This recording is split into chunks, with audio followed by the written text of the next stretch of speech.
Secretary from 2011 to 2017.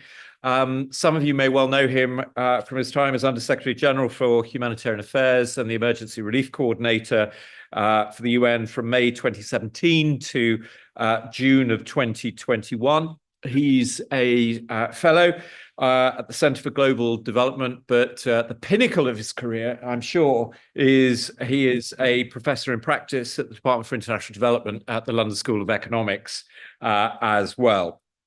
Ranil Dissanayake served in senior advisory roles in the UK's Department for International Development from 2011 to 2020, including as a senior economic advisor to successive chief economists. He's also been a senior advisor to the governments of Malawi and Tanzania, focusing on aid development, aid management and debt sustainability. He has a DPhil in public policy from that small university in Oxford, the University of Oxford, and is a senior fellow at the Centre for Global Development. We've also got two amazing discussants here tonight. I'm especially delighted to welcome Claire Short, who was a former Secretary of State for International Development and instrumental in the setting up and shaping of that department from 1997 to 2003. She began her career as a civil servant, a member of the Labour Party until 2006. She was member of Parliament for Birmingham Ladywood from 1983 to 2010, and in various forms was associated with the Labour Party in that period. And following the 1997 general election, she was made the first cabinet-level Secretary of State for International Development. Famously, she resigned from the cabinet over the Iraq War, and later on she resigned the party whip in 2006 and served for the remainder of her term as an independent politician, leaving Parliament at the 2010 general election. I'm also delighted to have a good friend of mine, Professor James Putzel, who is Professor of Development Studies in the International Development Department here at the LSE. Many of you will have known him from his extremely influential work as Director of the Crisis States Research Centre, and he headed the Centre's research programme on crisis and fragile states. And was very closely connected to Department for International Development as a result of that programme. I'm Professor Stuart Gordon. I run the Humanitarian Emergencies Programme at the LSE, and I will be your chair for this evening. For Twitter users, if you can cope with being on Twitter, whatever it's called nowadays, the hashtag is @LSE events. We'd ask you if you could keep your phones on silent this evening as well, not to disrupt the event. We're recording this evening's event, and it will be available on YouTube as a podcast, as long as we don't have too many technical difficulties. There will be a book signing after the event as well. And just to encourage you to ask questions, there will be a free copy of the book available to those that ask questions. We could have lots and lots of questions. The way this evening will work is Mark and Ranil will talk for approximately 30 minutes or so, and then Claire and James will have a little bit of time as respondents, and then we open to you for your questions and answers. And just a reminder, one question, one book. But welcome, everybody. Questions, no book. Absolutely, you'll be leaving. So we'll finish around 7:30. Then there'll be the book signing, and there will be a reception as well at that stage. Without further ado, Mark, Ranil, welcome, and over to the two of you. Oh, thank you, and thank you for everyone for coming. So Mark and I worked on this book for about 18 months, 2 years, quite a long time, and I have to say it was actually unusually for writing a book, quite an enjoyable experience. And I want to talk just a little bit about what we did and why we did it, and then a little bit about the first period that the book covered before handing over to Mark. So we both Mark and I worked in what was in DFID, and we thought that there was a lot to learn from the sort of institutional history of the organization. And what we tried to set out specifically was what DFID achieved in the world and what it failed to achieve in the world, why it managed to do those things and why it couldn't do more, and how, what sort of capabilities it developed, what instruments it used, what approaches it took, and through all of that also, what were the limits of its grip, its ability to actually implement change in the world. And we tried to tell this story really using three sorts of sources. We conducted a number of semi-structured interviews with many of the ministers, both junior and Secretary of State level in the department, virtually almost all of the living permanent secretaries of DFID and the Overseas Development Administration before it. And we also had access to about 300 interviews with mid-level officials from the department conducted by Karu Trafgan in the mid-2000s. And this is a sort of an extraordinarily rich sort of data set. We had sort of, I would say, unprecedented access to the key decision makers involved in the running of the department, and of course, many of the decision makers in other parts of government who had an influence on how the department operated. The second thing we used in this was obviously the primary sources. So DFID had a particular reputation for transparency, and a huge amount of DFID's sort of thinking process was conducted in the public domain. There are hundreds of policy papers, white papers, articles, essays, various reams of statistics, more statistics than I ever want to go through again in my life on the department. And it's all in the public domain. And we made as much use of that material as we could. And then the third source of information that we drew on was secondary sources.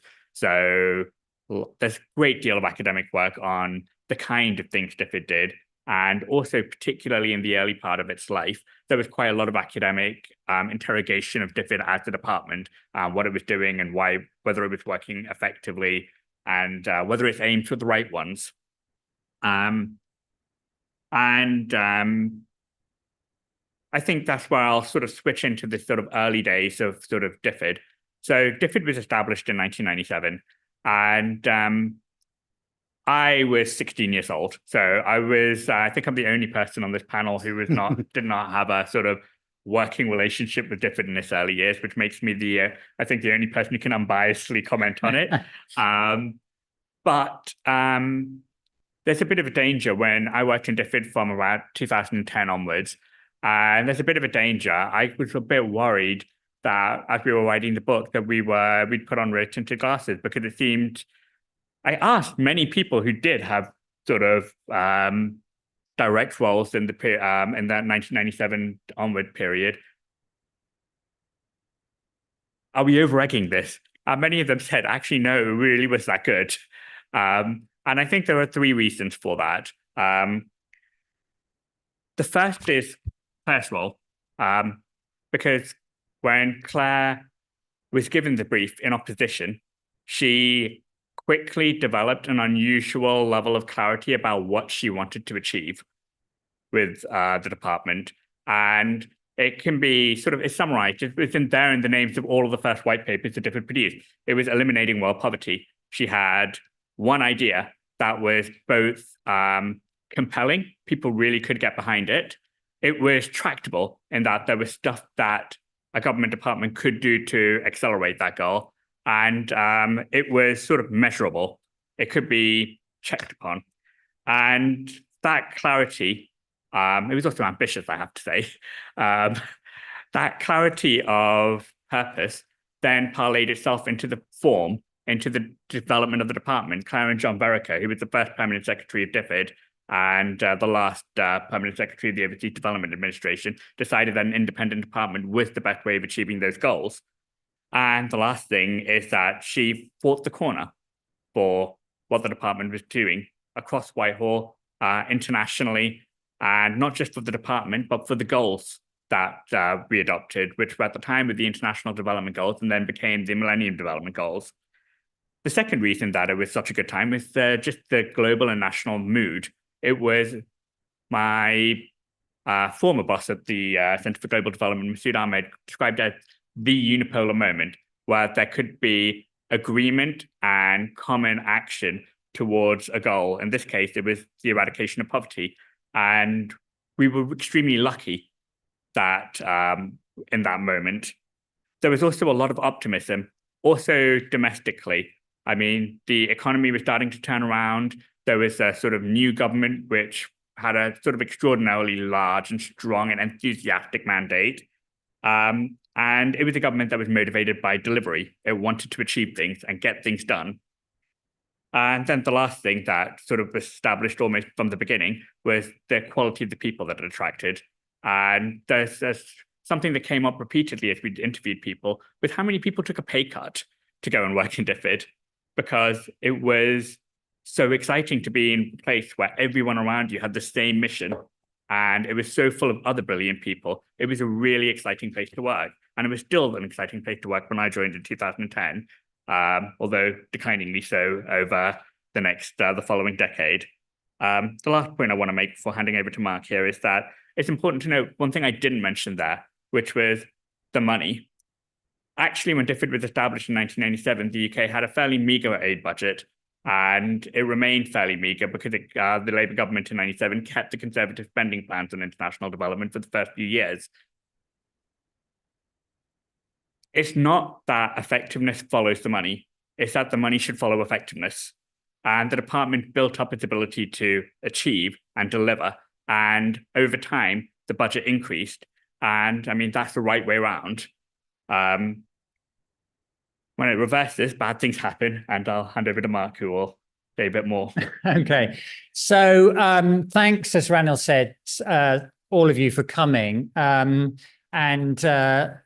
We would like to spend most of our time answering your questions and responding to comments. So I'll try and be very, very brief.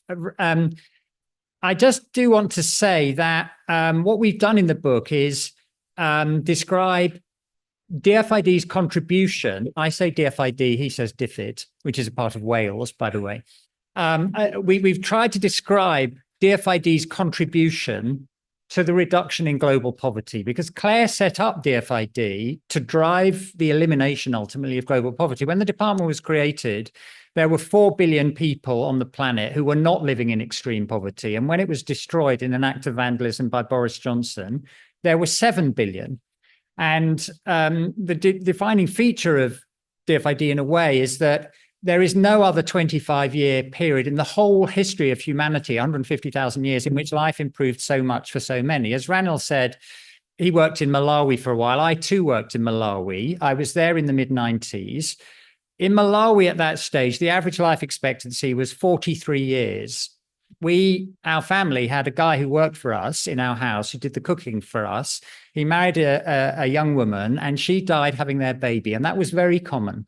A quarter of the children in Malawi didn't see their 5th birthday. Many people lost their lives far too early because of HIV, AIDS, and malaria. When the department was destroyed, the life expectancy was no longer 43, it was 63.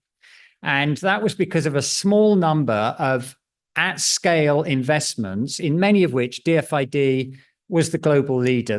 The clearest example is the single most important thing you can do if you want to stop children dying in infancy is immunize them against killer diseases. DFID, during the course of its life, paid for the immunization of 250 million babies and infants. And that, the analysts say, saved 4 million lives. We could give you lots of other examples of how the poverty objective, eliminating poverty objective that Claire established, was the lifeblood of the department. And the foundation years, which Claire can talk about more than we can, basically set in place some fundamental things which were sustained for most of the rest of the life of the department. So the vision, building the capability, starting to build systems and processes which could turn money into progress on the objectives, trying to build international coalitions. our analysis is that the high point for the department was really reached in about 2005, when there was a famous G8 summit in Gleneagles, which agreed the biggest ever debt relief package and also big increases in aid levels, and doubled down on the agreement that Claire had been the most important person on the planet, we say, in putting in place, that the overarching goals of the international development system should be to achieve the Millennium Development Goals, including reducing by half the proportion of people on the planet living in very extreme poverty. During the course of the department's life, that number fell from 31% or something like that, 35%, down to less than 10%. That drive to focus on the goals was an incredibly powerful and important thing. And it's one of the reasons why lots of people came to work in the department. So 2005 was a high point. Actually, many good things continued right up to the end of the Labour government in 2010. But by that time, you could also see some of the fundamental principles that Claire had put in place starting to be diluted. So, for example, her vision was very much about getting behind countries' own policies for development and trying to work through country systems to build up institutions and local capability, the goal being over time, ideally, to reduce the extent to which countries needed external assistance. And the whole mantra was about the contribution that the UK and its partners could make to reducing extreme poverty, rather than the extent to which we could attribute to the money we were actually spending some share of the reduction in poverty. And what happened over time, as the budget grew, was that there was a growing pressure to be able to explain, Claire's successors in particular had a growing pressure, they felt, to be able to explain what specifically was being achieved with British taxpayers' money. That was a big mantra of Andrew Mitchell from 2010 onwards. But actually, that pressure started before that. It started, as we say in the book, first with Hilary Benn as the Secretary of State, and then with Douglas Alexander. The fastest period of poverty reduction happened really up to about from 97 to about 2010 or 2012. And then a couple of things came into play. The first was the global environment got harder. The financial crisis, 2007-8, actually didn't do too much damage to very poor countries. That's one of the global crises they've suffered, that they've survived better than many. But growing conflicts, growing impact of climate change, other pressures slowed the rate of reduction in poverty. The second thing that happened was that the remaining poverty problem was increasingly concentrated in countries which were fragile or conflict affected, places where it was very difficult to persuade yourself you were dealing with a reforming government and you could get behind them and you could finance their budget. And so it became harder to find ways to reduce poverty, particularly in the years after 2010, 2012. Really, the turning point moment, I would say, as I've covered in another book, which Stuart often refers to on the Humanitarian program that lots of you are on, the Syria civil war opened up lots of, atrocious behavior, which had been much less common in the period since 1990. And that made it harder to reduce poverty in lots of places. The other thing, curiously, that contributed to a slowdown in the rate of progress was that by 2015, those goals, the Millennium Development Goals, had been largely achieved in most places. And the world then had to decide what to replace those goals with. And unfortunately, the decision made was not to keep going with a very narrow set of goals focused on the remaining of the extreme poverty people on the planet, but to open it up onto a much wider agenda, 17 goals, 169 targets. And we say in the book, it was a pity that focus of the international community on that agenda couldn't be sustained. It must be said that the UK's direct contribution to reducing poverty was still growing, we think, in that period, right up to 2016, in fact. In the 2010 to 2016 period, the department actually had 3 times as much money in real terms to spend as it did in the era where Claire was setting the direction. And so a lot directly was delivered, but it is absolutely the case that as time went on, the department's international influence waned.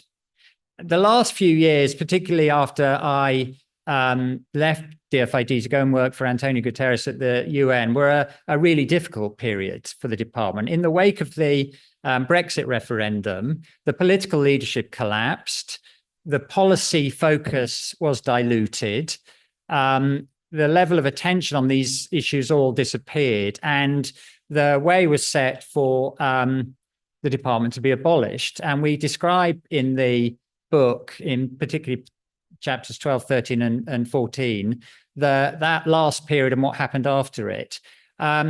It was thought at the time when the Johnson government announced that they were going to merge the Department for International Development with the Foreign and Commonwealth Office, lots of people, particularly in the sector, believed them when they said that the idea was to try and make development and diplomacy both more effective. That was a lie. It was a lie. That was not the intent of the merger. The intent of the merger was to destroy the capability and the expertise, as well as to slash the budget. And the architects of that piece of vandalism were very successful. There was a hemorrhaging of expertise. Hundreds of people left the department.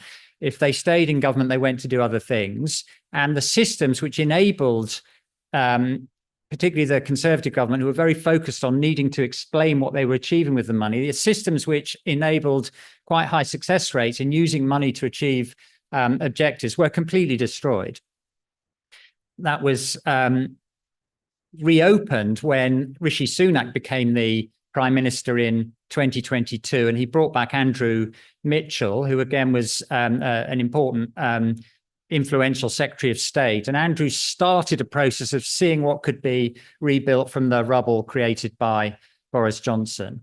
We tell the story in the book of all the things he tried to do to his ambition actually was to create something which was one step before the Department for International Development, something a bit like the Overseas Development Administration. Andrew wanted to gather all the capabilities back under a development minister with a permanent secretary and tried to use that as a stepping stone to recreating a freestanding department. He was stymied in that by the then Foreign Secretary, James Cleverly.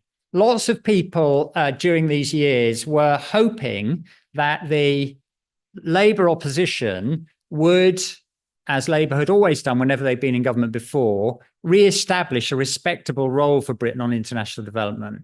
And we tell the story in the book of the inside conversations, the secret discussions that took place in Labour during the years from 2022. From 2020, actually, when Keir Starmer said in 2020, went on the radio and said, yes, we're going to recreate a Department for International Development. We tell the story of the inside debate in the Labour Party up to the election in July of this year. And as you all know, they've stopped quite a long way short of recreating the department. And they've basically now commissioned a review, which is being conducted by Minouche Shafiq, who I hope you all know because she used to be the director of the London School of Economics, but she was also my predecessor as the permanent secretary at DFID. And Minouche is basically trying to get to grips with three big questions. Firstly, what objectives does the UK now want to pursue? We're much reduced, but we do have to make some choices about what we want to do and where on development. Secondly, we need to decide how much resource that we want to put into this. As a practical matter, the resource level has been roughly halved compared with the peak. The UK was at 0.7% of national income at one point. It was cut to 0.5 by the Johnson government. But in fact, about a third of that 0.5 is used to look after refugees coming to the UK from other countries. So in terms of the real budget left for development, it's only about 0.3%. So what do you want to do with that 0.3%? And can you keep that stable? Objectives and resources. And then the third thing that needs to be addressed is the question of institutional arrangements. The countries and entities which between them account now for 70% of the world's official development assistance all have separate institutions from their diplomatic missions because they know and understand that the skills and capabilities and the processes and the systems and the culture you need if you want a successful development effort are completely different from those you need if you want to run a good foreign ministry. Foreign ministries thrive on being good at relationships and languages and negotiations, and they're often reactive and short term. If you want to make a difference on development, you need to be analytical. You need to have clear long-term goals. You need evidence, you need expertise, and you need a system that allows you to turn money into real-world improvements in people's lives. Those are two completely different sets of capabilities. And our recommendation at the end of the book is, if the UK wants again to play a decent role in this space, what it should do is create a freestanding entity to start to claw back some of the destruction that Boris Johnson presided over. The last thing I want to say at this stage is the comedic value in our book, and there's lots of jokes, they're all in the footnotes. So my top tip to you, if you want a laugh while you're reading this story of slightly gruesome destruction, flip to the footnotes and you will find one or two things that will make you smile.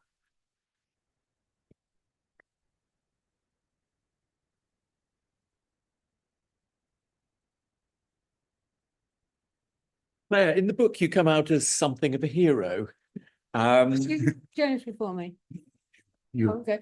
Yep. So go on. Can I carry on? Yes, you're. Okay, that's great.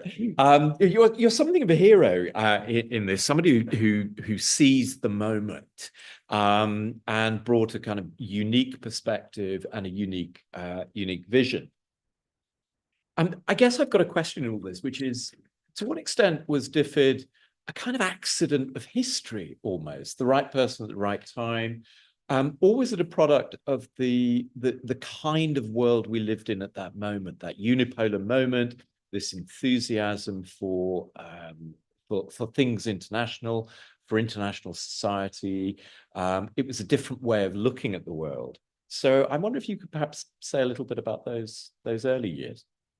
I think there was a moment of opportunity, but we did put together something that could take the opportunity. It wasn't just automatic, and lots of other countries didn't. There was a review that Labour was doing before we came into power of foreign and development policy, and the secretary of that was a guy called David Meffam. He's no longer with us, sadly. He died rather young of cancer and was later one of my special advisors. And he wrote into the policy document that we would establish a separate department.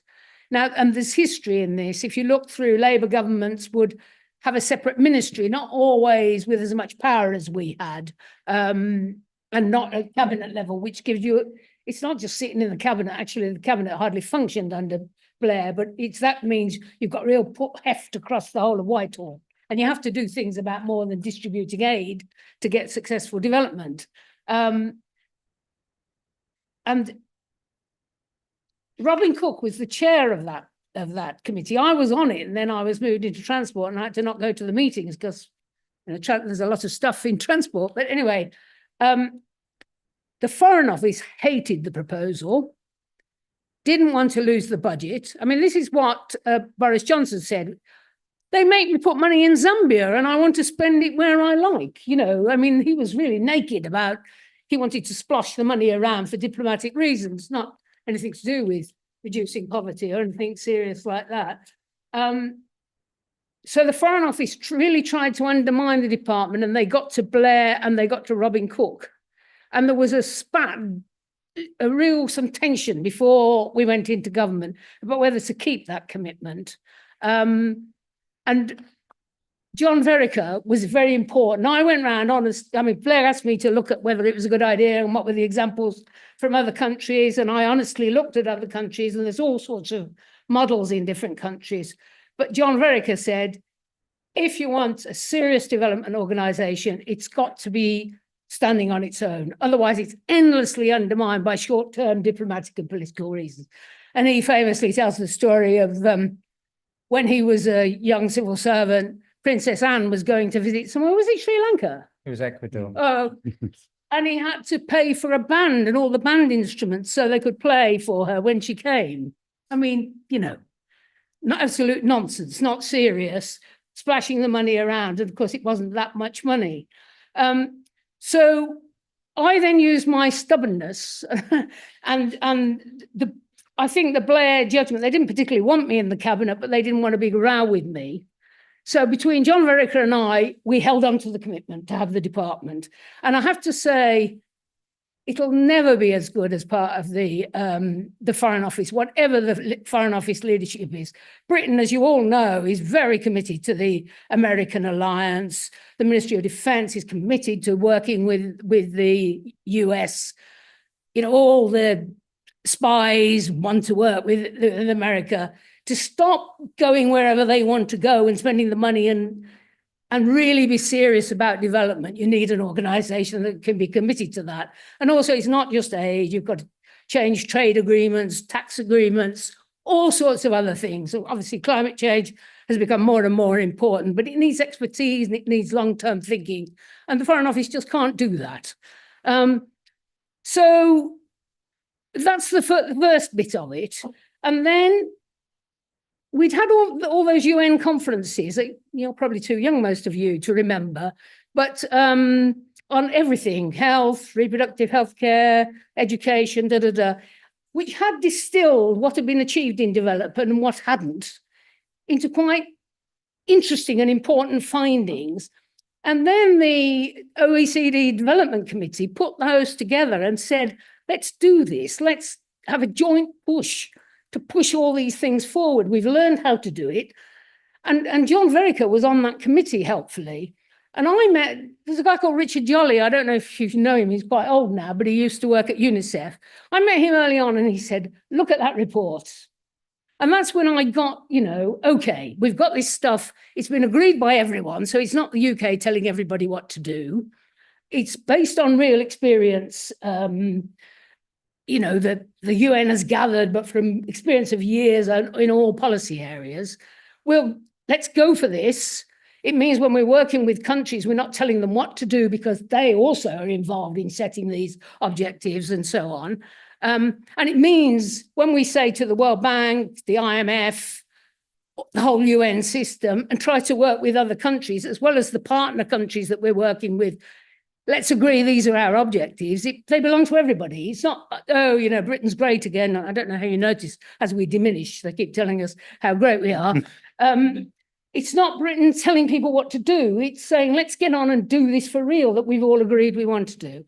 So I think it was a time of opportunity, but it wasn't necessarily that it went so well. And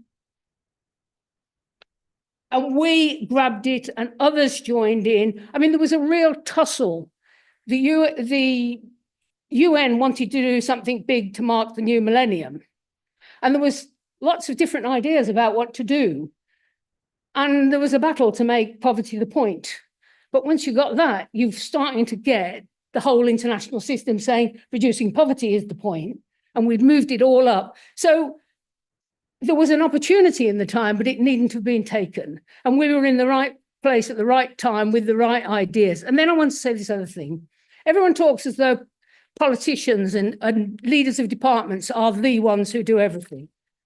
The people who worked in development were superb people who'd been held down and not allowed to do as much as they could, but with masses of experience and dedication. I see one of them there. And so when we were all clear about what we wanted to do, then you've got these superb, well-informed officials who know what they're doing, who go for it and work for it. And of course, because we'd taken an agenda that belonged to the international community, we could say to other countries and organizations, come on, let's all work together on this. And then the other thing is that we were saying to countries, let us put the money into your budgets so you build up powerful education ministries and health organizations and finance ministries. And that's how you do governance. So we did good because there were good people and because we got some good advice. But it shows two things. People talk about development as though it can't work, it's all hopeless, we've tried, it's a waste of money. That's the general. I mean, this is evidence that if you are clear what you're doing and you really do it and sustain it, the reduction in the people living in extreme poverty in the world is monumental and enormously important for any kind of decent world and also any safe world. And the second thing I want to say, it's now very fashionable to knock the civil service all the time. Politicians come and go. The knowledge, the wisdom is in the organisation. And And it's when everyone can agree on an objective and work long term instead of this politics of now, which is what can be announced in the newspapers tomorrow. And there's very little strategy anymore all across the piece. It's partly why everything's such a mess. So history gave us an opportunity, but we took it for those reasons. And we had some superb people. And so I think apart from development, it shows that British government departments can work really effectively if there's agreement on what they're supposed to be doing and everyone gets behind it, and they can be superb organisations. And it was a great time to do that work, and what a pity they've destroyed it. It's unforgivable, and it's unforgivable that a so-called Labour government, I'm not sure it is Labour in any way that we used to mean, hasn't reinstated the department. The advice was clear. The record is clear. I think it's for the same reason as Boris Johnson. They want to spend the money on whatever they want to spend the money on in order to grab a headline tomorrow or whatever. Can I just ask one more question before I pass over to James? Let's continue that theme.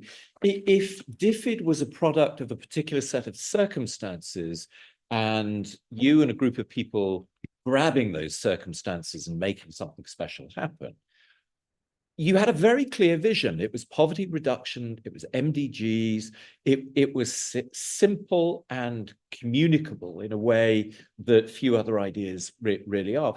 What would be the uniting idea that would get people behind a new DFID? The poverty reduction aim is kind of... No, it hasn't. We should complete the job. Yeah. We've had a massive reduction in extreme poverty, but it's not gone. So let's get back to that. And then climate change is overwhelmingly the other thing. And obviously everyone talks about that, but as well as money, you need implementation capacity. And that's the space in which you're going to have it. So I think it's clear. Eliminate extreme poverty and absolutely drive the adaptation to climate change across the world. And not only would that make our future, which is really, your future is really in grave danger, safer, but the world would be more safe and sustainable. We'd have less conflict. We're either going to have more conflict or we're going to have a more just world order. So it's actually the top priority for any sensible, but they're destroying it, the capacity to do it. So we haven't got a sensible set of people running the world at the moment, I'm afraid.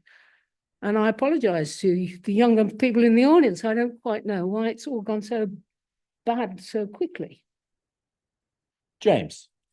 Thanks. There's so much to say about this, and I have to really limit myself. And speaking after Claire, I almost feel like saying, well, it's been said, let's go to the audience. But I will speak, and I'm the academic on the panel.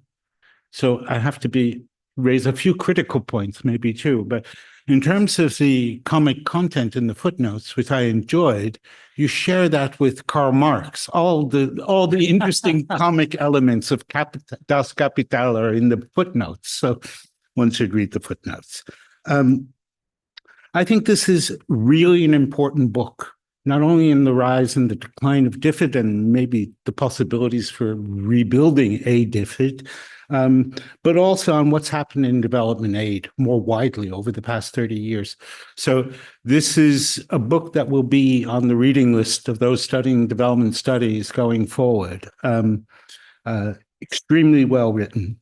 And I think, DFID having been, created under Claire as becoming a kind of wonderful place to work is confirmed by the evidences of many of our alumni who went on to have careers in DFID, and also their dejection at the act of vandalism that's occurred, right?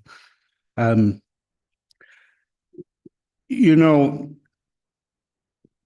book makes a really important confirmation of the role that Claire played at an historic moment.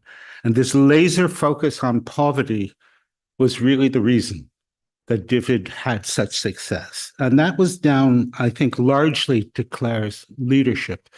And this is confirmed, or it's been confirmed to me by many in the South, across Africa and Asia and Latin America, where we've been doing research over the years. So DFID developed a real respect for the UK, and that's quite important. If there's anything that maybe is missing in the book, it's the voices from the South.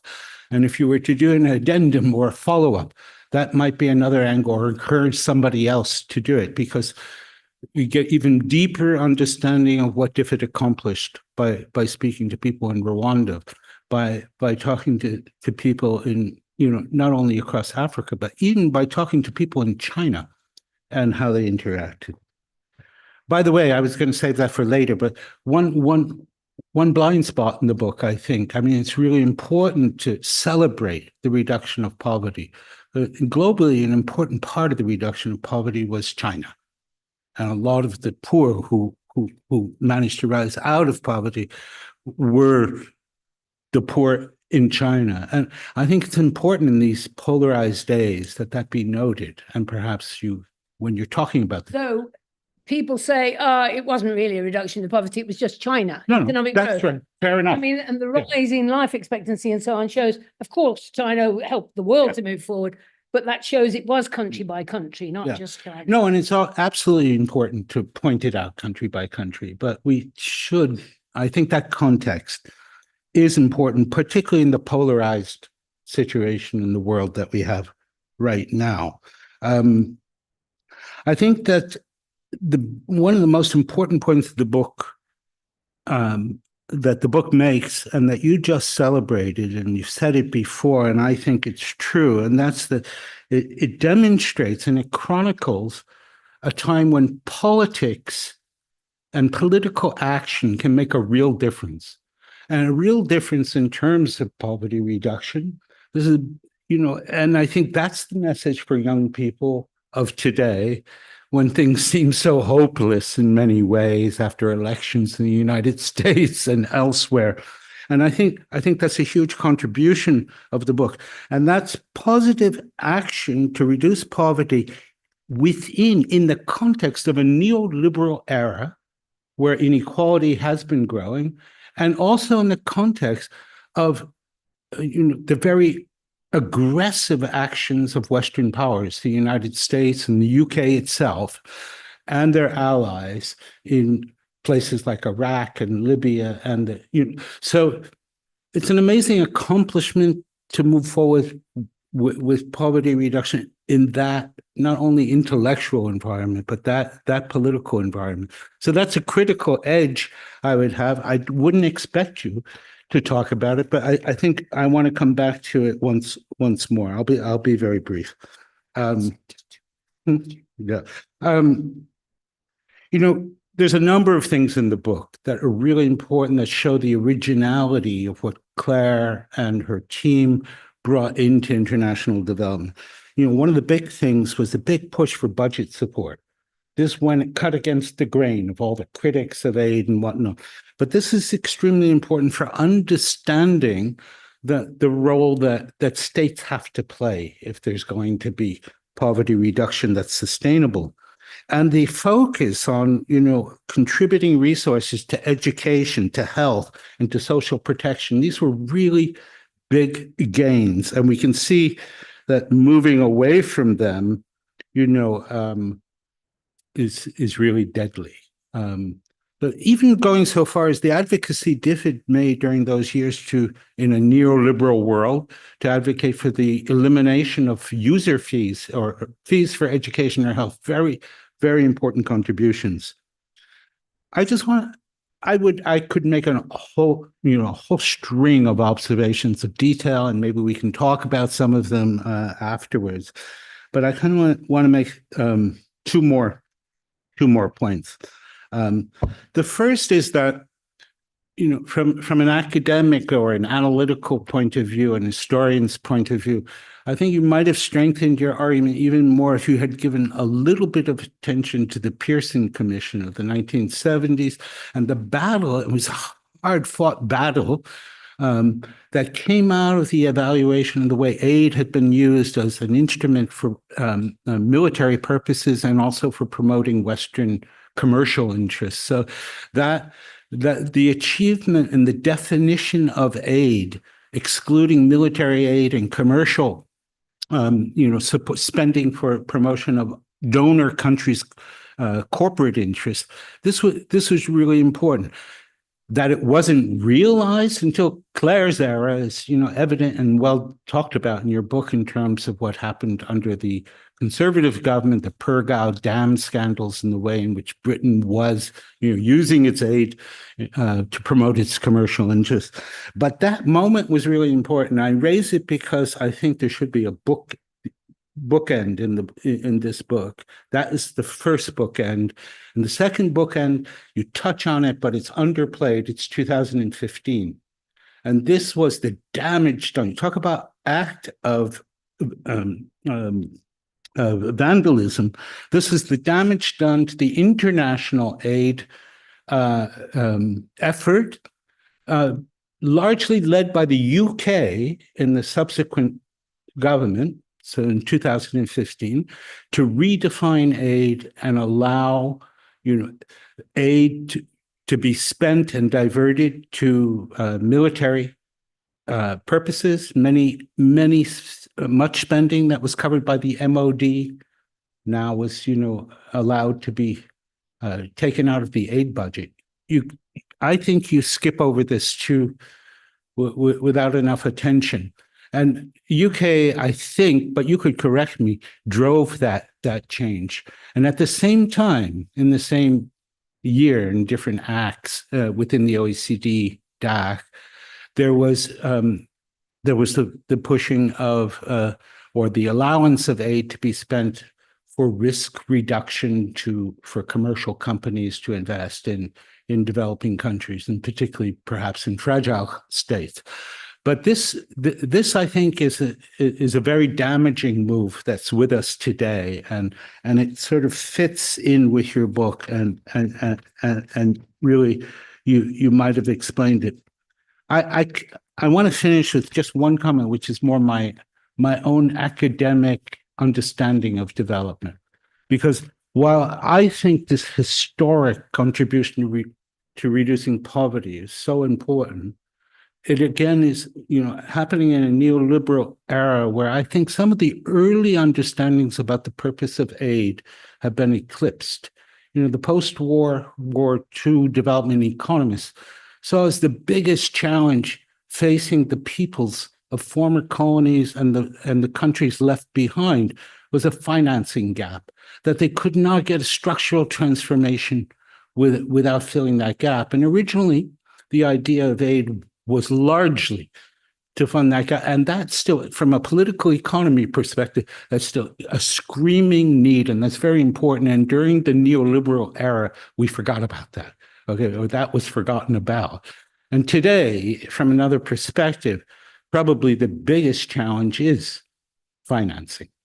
When you start to look at what is required for action to avert or reverse climate change, for electrifying the rest of the poor countries and communities.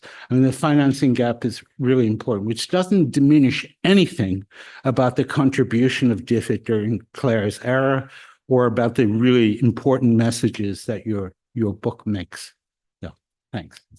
So I think those are, Ranil will comment on some of it too, I hope. I think those are great comments, James. I completely agree with you on Voices for the South. We had a discussion actually in our preparatory phase about whether we could find an analytically rigorous way of aggregating that. And we were unable to. And in my next life, maybe we'll have another go at that, because I think it's a great point. On China, what we've done in the book is look at the contribution DFID made in particular in 18 countries in Africa and South Asia. So we don't say a lot about China. I have to say we were very thrilled last month when we got approached by a Chinese think tank headed by someone who used to work for a long time for the Asian Development Bank, asking us if we would give permission for the book to be translated into Chinese, because there's a lot of interest in China in DFID actually. When in my last few years, I used to get asked to go and talk about what's going on. And the Chinese thought it was a seriously weird decision to destroy the department. And so we were pleased to be able to, we hope that the book will be of interest there. my biggest personal regret on something I would like to have stopped but couldn't when I was the permanent secretary was the abolition of budget support. As we described in the book, in 2015,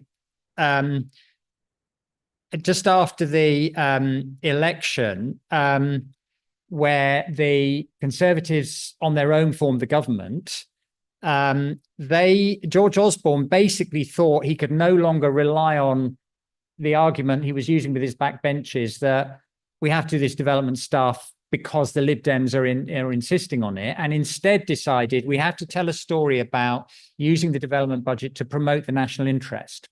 And one of the things they did as part of that was abolish DFID's role in budget support. And this strategy, which was published in November 2015, I, as the permanent secretary, and Justine Greening as the Secretary of State, saw 2 days before it was published. It had been cooked up in the Treasury, and we had no chance to respond to it. And that's as I say, it's my biggest regret that we couldn't keep budget support going, because you can't use it everywhere, but where you can use it, it's incredibly powerful.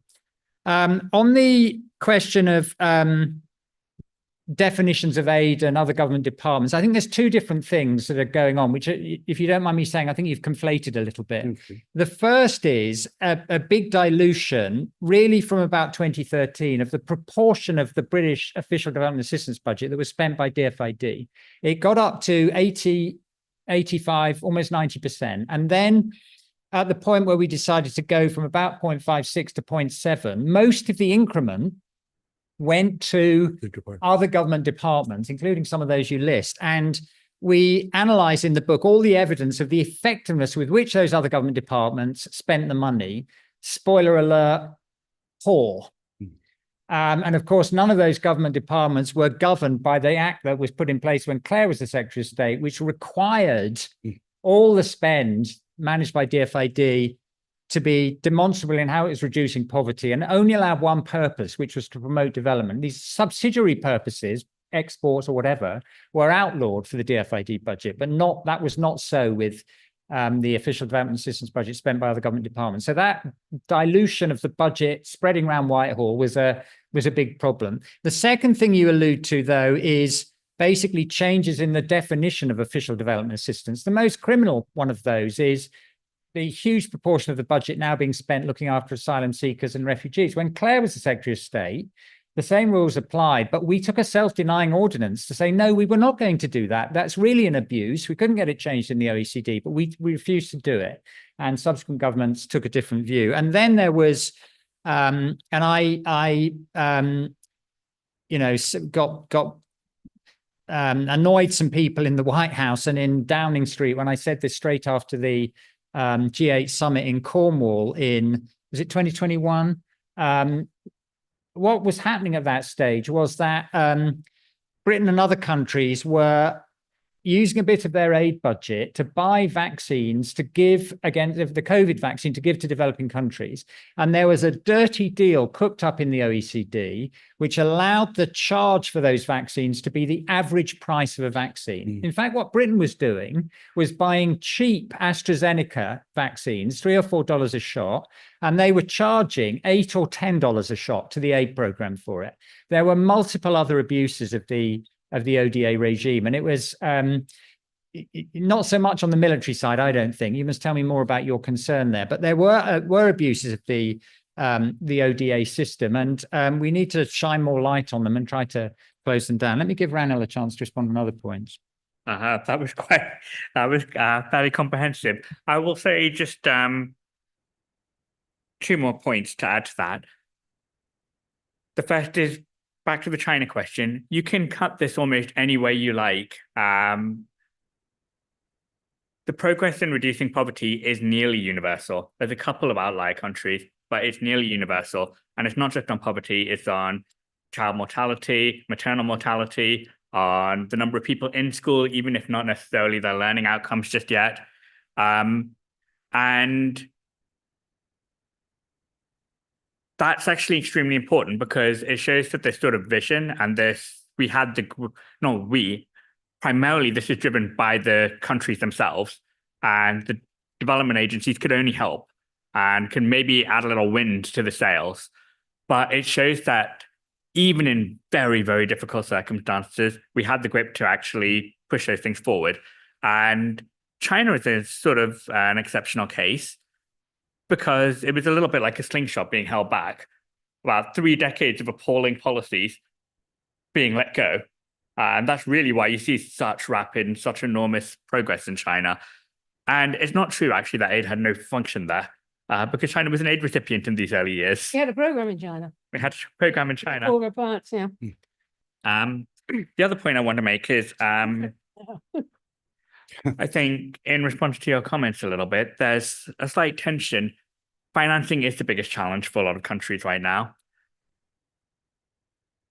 And you also sort of bemoan some of the definitional changes in ODA, which I also bemoan, but I don't think it's mad to allow aid to be used to reduce risk for commercial ventures, because ultimately it will be the private sector that will drive the greatest sort of development progress in most developing countries. What has been mad is that we've allowed that accounting change to drive so strongly the shape of our foreign aid budget. So BII gets enormous British international investment, the UK Development Financing Organization, for those not without a black belt in the acronyms. But the BII gets enormous capital increases now because of that rule, that change. And it's not because it's the best use of our scarce resources. Financing, we will never have enough public resources for the financing gap right now, which makes it all the more important that we use what we do have effectively in the best places. And that, I think, is the biggest tragedy of the changes that we've seen in the last couple of years, is that the systems that really pushed us ruthlessly towards that kind of effective allocation have been decimated. Yeah. Okay, We need we're to get rid of some books, don't we? we do. We're going to open the floor to questions. Wow, look at that. Take a few. Yeah, I think we'll take. I'm going to stand up because I'm too short. We'll go. If you could introduce yourself and then ask your question. Can we start with a question here, and then here, the lady. No, you. Yeah. And then the gentleman with the beard and the polo. So we'll take 3. So, Do we have the mic? yes, we'll do. Chris Mullin, I was briefly a minister in DFID. 2 questions really that perhaps Claire could comment on. I recall that when I was there, one of the problems was that the European Union, which spent its aid budget far less efficiently than we and most other people did, it took away a large chunk of our budget. And we resisted that, I believe, but I don't know how it worked out. And secondly, could Claire say something about the close cooperation we had with other enlightened North European countries, the Scandinavians, the Dutch, and I think the Germans? Thank you. Thank you very much. Yep. Hi, Juliet. You mentioned about one of the key things that drove the effectiveness of DFID was its clarity of purpose. But you've also talked about how we do have this emerging climate challenge. And obviously in the low-income countries, resilience and adaptation and poverty all go hand in hand, and the focus on resilience and adaptation supports poverty reduction. But in terms of tackling climate change and mitigation and green growth, that involves working more in more middle-income countries. So I was wondering if you guys had any advice on how to tackle, now we have this dual purpose of poverty and climate change, and how to be as effective when maybe there are now 2 very important missions. Thank you very much. Jamie. To what extent is the motivation for UK international development as a kind of benevolent, externalized border control, so to build prosperous societies, over there, so people don't come over here? Andrew Mitchell, the former International Development Secretary, said last month that was the whole aim. So I'm wondering, is that true? Is that your experience during your time there, Mark and Claire? And should that be the aim? What's your name? Andrew. Thank you. Another Andrew. Okay. Perhaps we might start with Claire. Okay, try and be brief. the EU spend in our time was incredibly ineffective. It's actually improved a lot. I mean, they do budgetary aid still. So I really had to go at them. I think it was John Major had thrown in after some conference a chunk of the UK aid budget, small as it was then, to settle something. But they did improve a lot. And we did have a hard go at them. I think we helped to get them to improve. And I mean, I now take the view that you need to have less actors in development. If you can get multilateral organizations working more effectively, it's better than having so many taking up bureaucratic time and so on. Yes, we work particularly closely. There were 4 women development ministers, Norway, Germany, the Netherlands and the UK, and we made a thing of that. And that meant at the World Bank meetings, we could all stand together and it made a bit of a flurry, and they all went very strongly for the targets, and that sort of strengthened them in the international system. But of course, that was only possible because the goals belonged to the international system, weren't just imposed by us. On climate requires middle income countries. It requires everybody, and the poorest countries need help the most. You know, the projections on Africa, the population will double by 2050 of the continent. And that's the greatest poverty. Now, there has to be a transformation on climate. And of course, the sun and all that is there. I mean, the possibilities are enormous.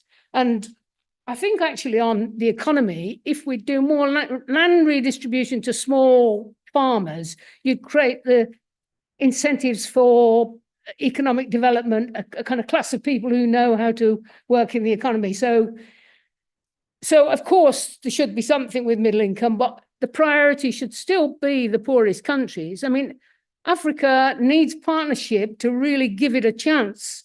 Otherwise, it's going to be in more and more and more trouble and suffer. I mean, it's going to double the population. It's already, what, 2 billion? It's a UN projection anyway, so I still think that's the greatest need. I think, Andrew, all the talk of development in order to stop refugees came later. And it became a big thing in Germany as well. Germany increased its budget under that rubric. Mm-hmm. In our day, it just wasn't the issue. Actually, it came up in one of the EU summits. And I told Blair he couldn't spend the money on it because under our act, it wasn't allowed. So it's just beginning to emerge as an argument. I mean, I think the point about all this is, do they want to do development that reduces poverty or not? Or are they just using it as a camouflage to pretend they're being nice and it's not really their intent? Then you get the muddled motive and the ineffectiveness and all the rest of it. And we've moved away from really meaning it.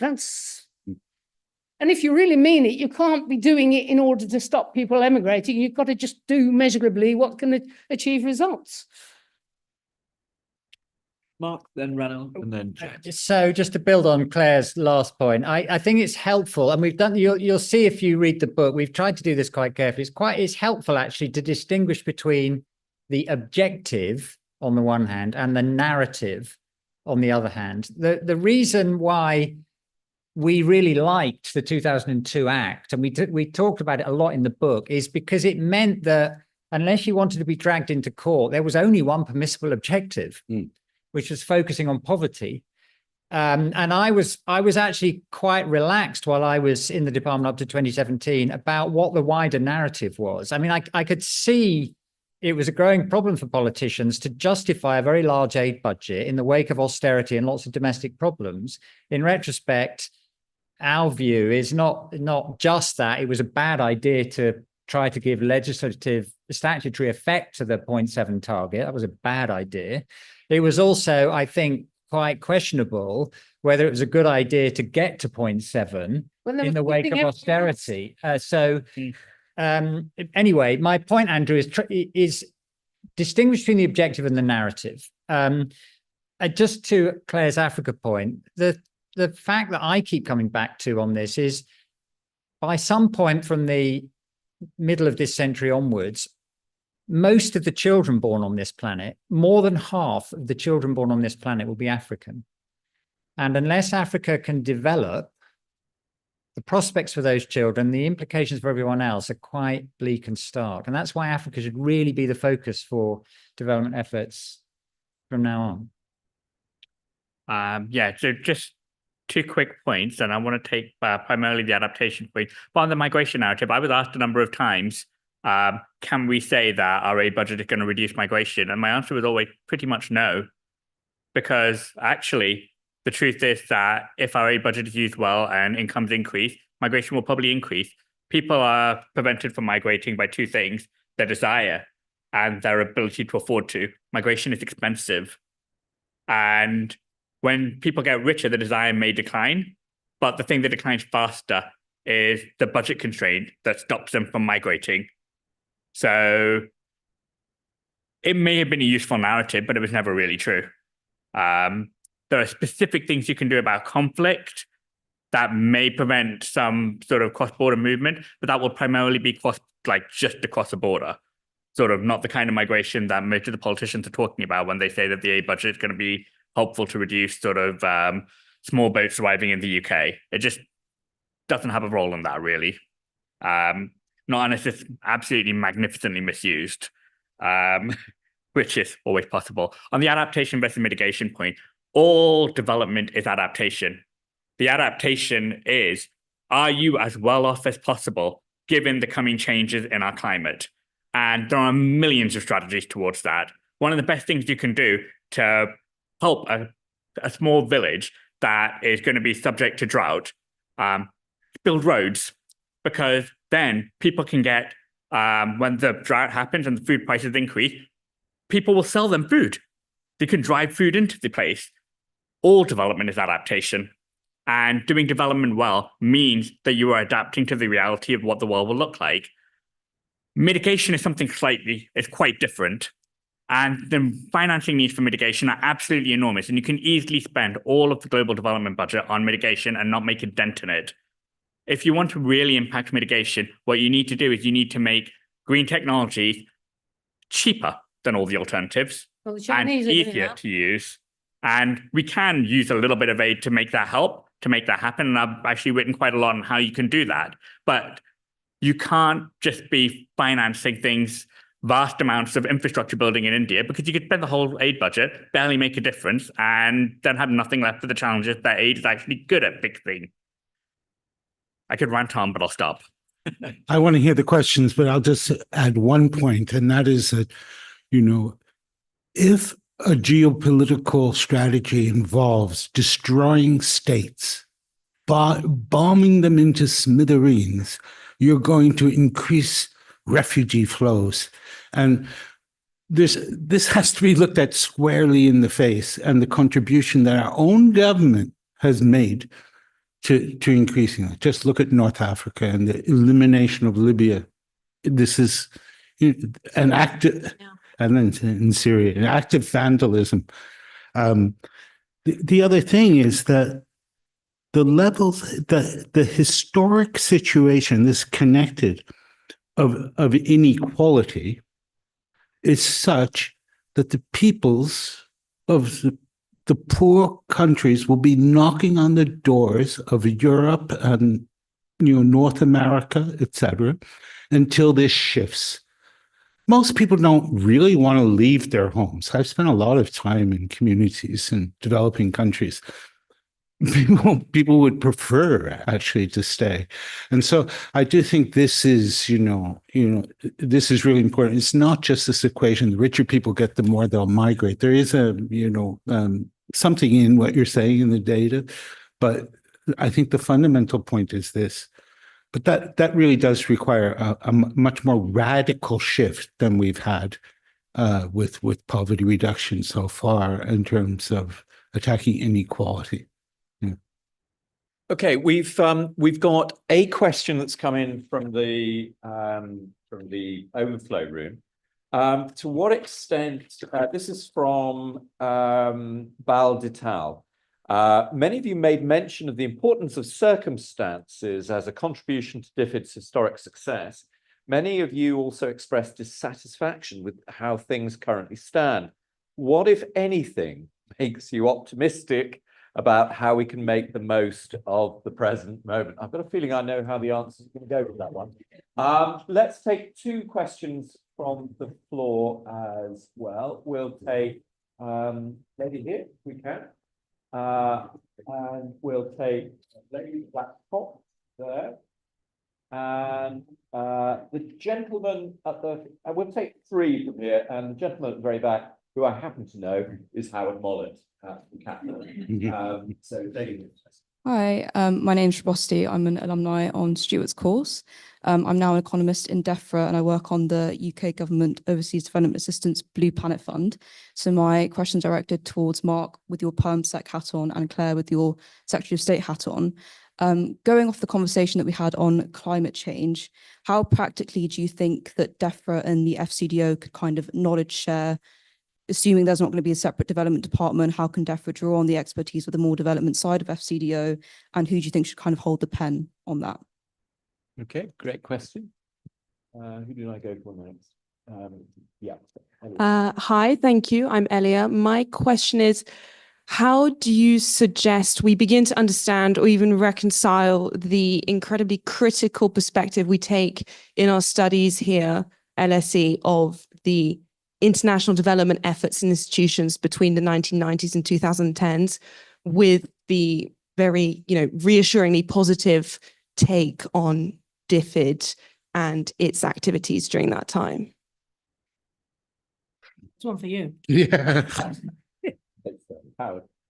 Thank you for the insight shared so far. So my question was to invite the panel to elaborate on the sort of issues between development and diplomacy.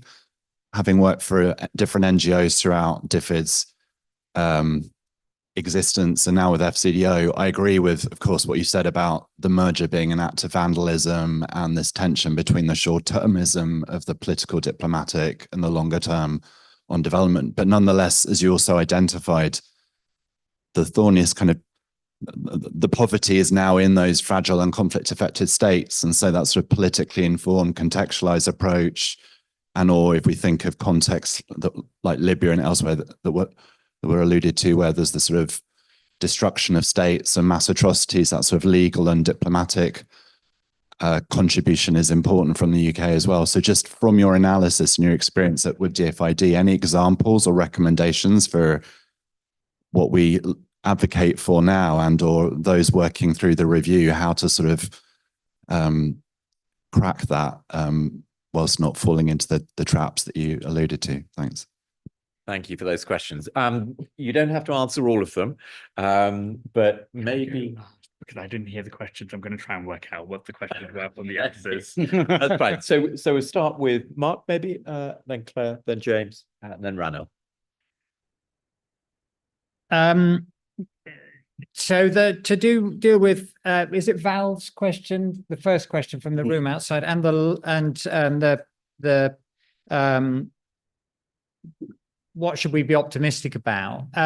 Actually, there is still a lot of momentum, which is probably going to reduce the extreme poverty rate over the next 2 or 3 decades.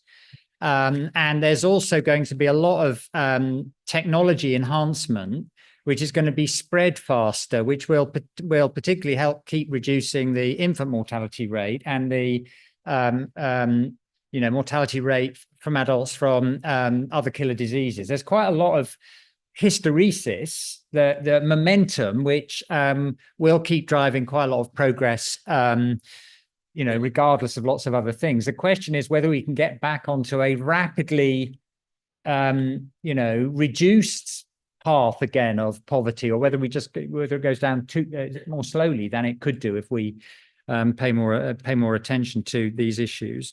On the question of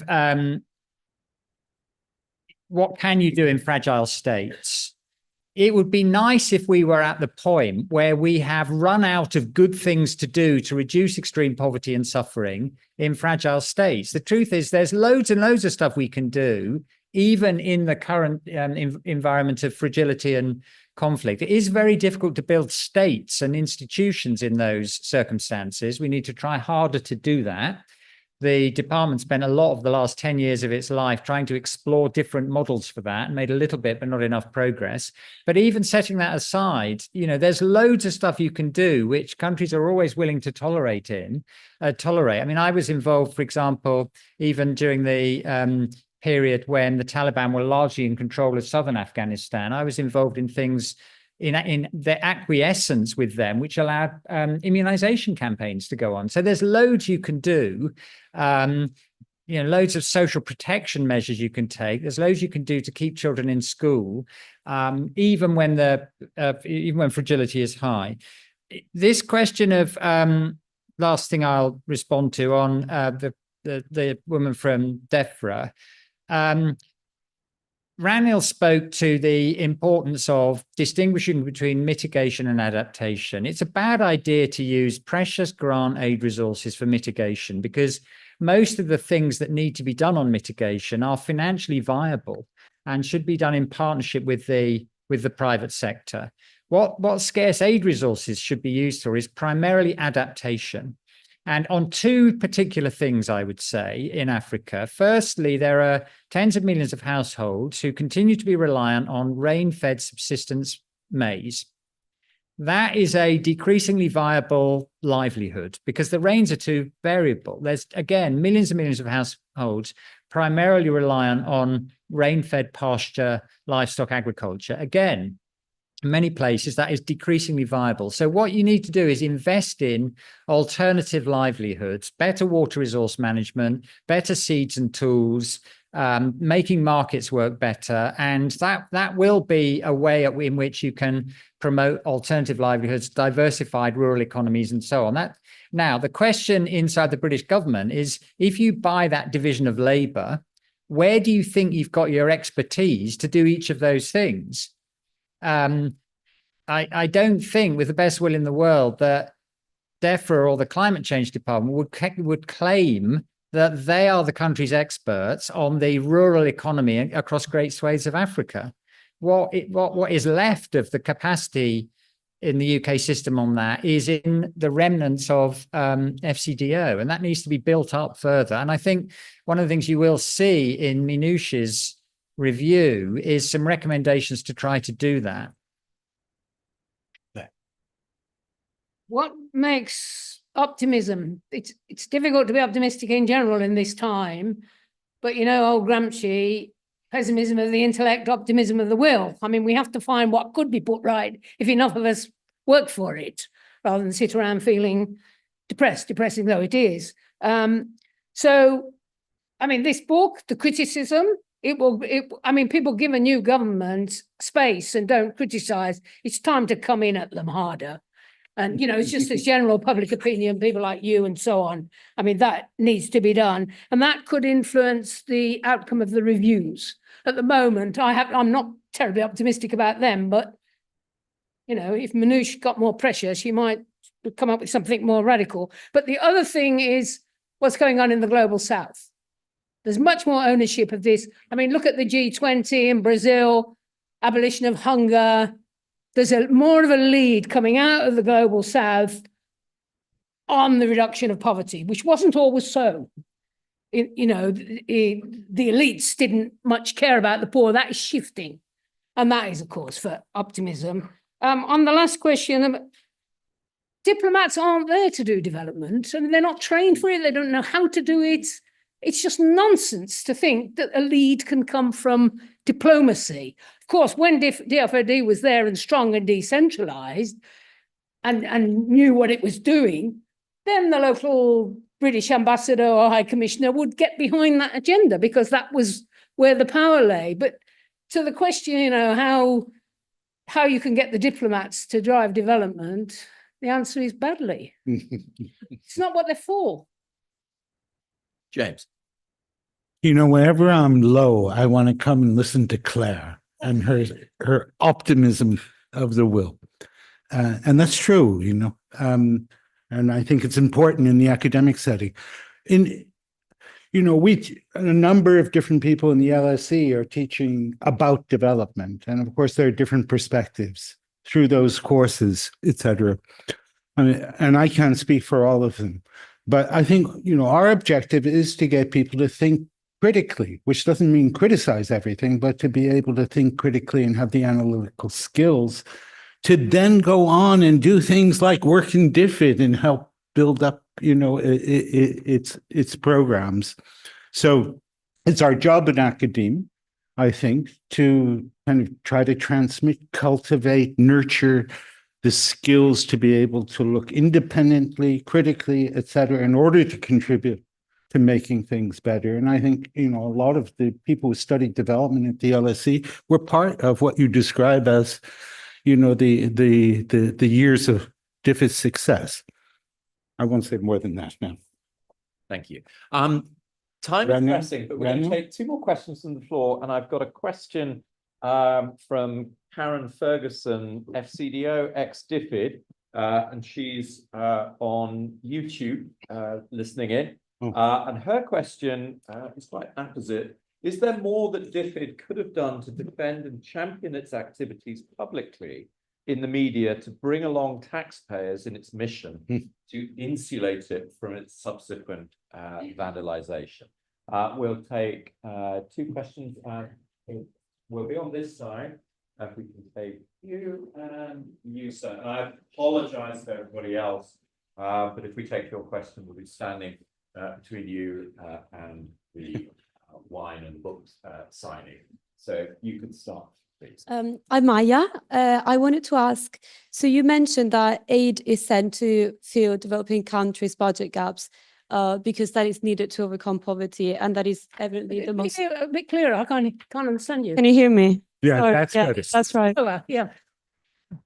You mentioned that aid is sent to fill developing countries' budget gaps because that is evidently the most effective strategy for that purpose. I wanted to ask, do you think that that is enough? And do you think that if, what's the role of trade in this? What's the role of trade in this? And do you think that if developing countries are systematically prevented, for example, from moving up in global value chains, wouldn't they be endlessly dependent on aid that they receive from countries like the UK that rank higher in global value chains? And what does that mean for the future of development? Okay, great question. I can tell you're on my program. Maya's on your program. Yeah. I'm Sergeant. I'm studying at LSE. And my question was mainly for Claire, but I'm happy to hear from anyone. But I think I really wanted to ask, what circumstances do you think needs to change in the UK, whether it be socially, economically, or politically, to kind of motivate UK politicians to really want to rebuild the Department for International Development? We'll start with you this time, if that's okay. Thanks. I won't attempt all of those. I'll start on the first one of that you read out. What more could DFID have done? I remember being in that period, sort of just around 2016 to where I remember one of the first things I would do, actually one of the last things I'd do before going to bed was to check tomorrow's papers today to see if there was going to be another headline about foreign aid waste, destroy DFID kind of thing. And I talked to a couple of our comms directors over the years saying, so what do we do about this?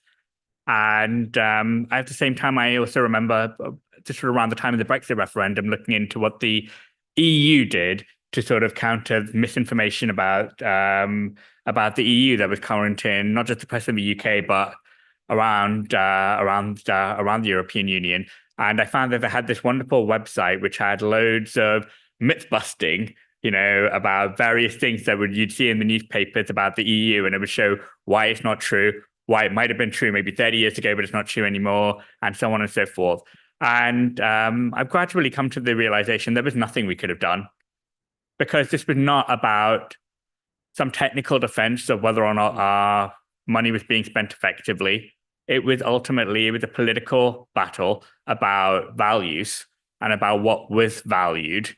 And I do not think that there was an argument we could have made about how good we were at improving the lives of some of the most deprived people in the world that would have stopped people from saying, but you shouldn't be spending the money there.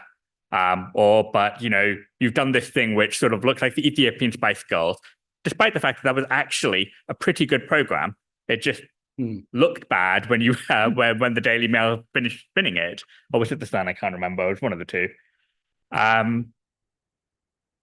What we could have done more of, that was, I think, largely abandoned after Claire's period in the department, was spending more time actually just going out and talking to people about what we do, not through the media, but actually like going to schools, I think the first development white paper was distributed in supermarkets.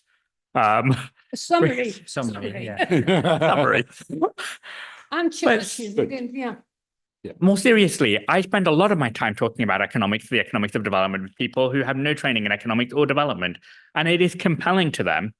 And I think that's something that we should always have done more of, but on our own terms, not trying to pretend it was the best thing for the UK. Because if we fall into that trap of trying to argue that we're doing development because it's good for the UK, the obvious criticism, the obvious counterpoint is there are many more things that you could do that are much better, much more directly good for the UK than spend on development. We will never win the argument on those grounds. So maybe the one thing I would have said is we should have just not engaged and drawn our own battle lines. We are doing good in the world. And I hope that will be enough to win over the electorate. If you don't mind, just taking one of the previous questions very briefly on what to be optimistic about. My old boss and friend Stefan Dekan always says that you can never work in development unless you're an optimist at heart. And I think the thing that Claire lit on, the increasing self-confidence and increasing role that developing countries are taking in the international system and in driving what development means and what it should look like is, for me, the best thing that's happening right now. And I think it will lead to a remaking of what aid is like. And I think there will be things that probably don't go so well, but also this is sort of massively overdue. And it's something that I'm actually really excited about. Mark. Well, just to pick up Maya's questions, I mean, one of the things that happens as a result of budget support is lots of countries, especially in Africa, were persuaded, because they got offered a lot of budget support as part of a deal on this, to abolish user fees for children going to school. The reason children didn't used to go to primary school in many African countries is because there were fees, explicit or implicit, and their parents couldn't afford to pay them. And then they were largely abolished in the first 5 years of the current century, and budget support paid for a lot of that. And the clever thing, the trick, was you give the budget support for a few years, the government responsible then, they can't bring fees back. They would lose office the following day. So it was a very savvy, shrewd way to unlock a big improvement. One of the things that not everybody understands about Claire's tenure actually is we had a huge focus as well on the things that would increase incomes and grow the economy, build the tax base, but also increase people's abilities to make a living for themselves. And trade and the private sector were very fundamental to that. Ultimately, governments can facilitate and can, hopefully try to raise enough money to pay for decent public services. But fundamentally, it's economic activity, mostly in the private sector, that lifts people and communities and countries out of poverty. Yeah, on Karen, the first question. We need a government and country that's proud of doing some decent work on making the world more just and sustainable. And we need politicians who speak to it. And it's not just being kind in a charitable sense, it's being intelligent about the future of all of us. But I mean, and we did lots of work. We had regional consultations. People had to apply for tickets. We were over-applied all over the country. People knew that Britain was doing things. And I mean, in those days, the Tory party was worried about being called the nasty party. And suddenly they were sending people to Rwanda and committing to keeping DFID. So it shows you can have these sweeps of public opinion. And I think the mistake was when everything was being slashed to ribbons, increasing DFID's budget. and then spreading it across Whitehall in an inefficient way. And it just made everyone angry and jealous. And we've got a nasty press in this country, and they piled in on it, and we lost it. Your question on trade is really important, but we set up, part of the department was on trade expertise, and we had to have a real battle with our Department of Trade and Industry, as it was then called, to get them to see that a more just set of trade rules was in everybody's interest again. And that was an enormous fight till they bought it. So we were working on those things, but they don't grab the headlines. But you're right. I mean, but of course, investing in people is part of investing in the conditions that can create economic development. Educated people, people who don't die, you know, families that have health crises, they spend all their money because their kids are ill. Well, if their kids aren't ill, you know, they can spend it on more productive small farming and so on. What circumstances need to change? I mean, it's sort of everything, because I don't know if you've noticed, what is it? 1 in 3 children in Britain is living in poverty. And we've got a Labour government that doesn't talk about reducing poverty at home. You know, we need, and unless we want the Trumps of this world to take over the whole world, we need more commitment to making our societies more just. And that's both at home and internationally. And we just need to get the confidence to make those arguments again, which you don't hear at the moment. But what is the reason that Trump won? The Democrats have forgot that the working class in America used to vote for them. Not anymore. So, I mean, it's the whole switch of political confidence in a more just society at home and internationally is both morally preferable, but also safer for all of us in our future than this nonsense route we're on at the moment. And we just need more people who feel it, know it, argue it, take it forward. James. I can't top that. I think I want to allow everyone to get their drink, get their book signed, and I want to thank the authors and Claire for you know, really stimulating.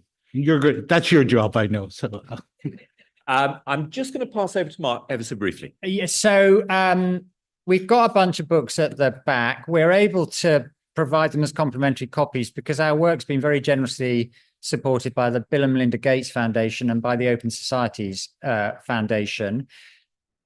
We have a sort of success measure on our side, which is a problem for you, which is there are a lot more of you than there are books.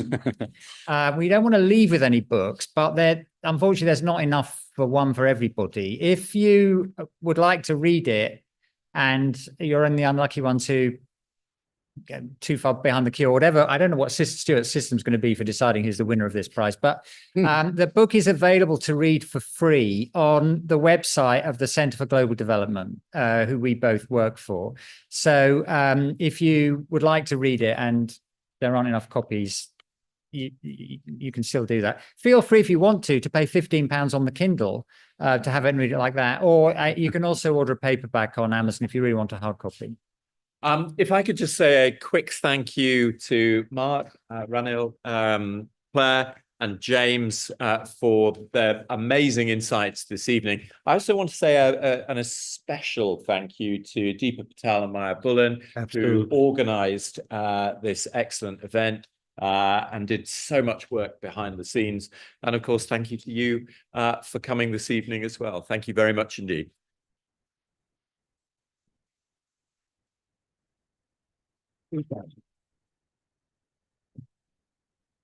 You just got to change the trajectory of British policy now. Yes. I'm kind of getting very cold at the end. Yeah, it's chilly, isn't it?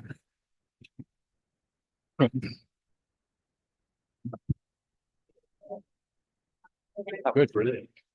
It's a very good book. You read the book? Yeah. It's very readable as well. It's very readable.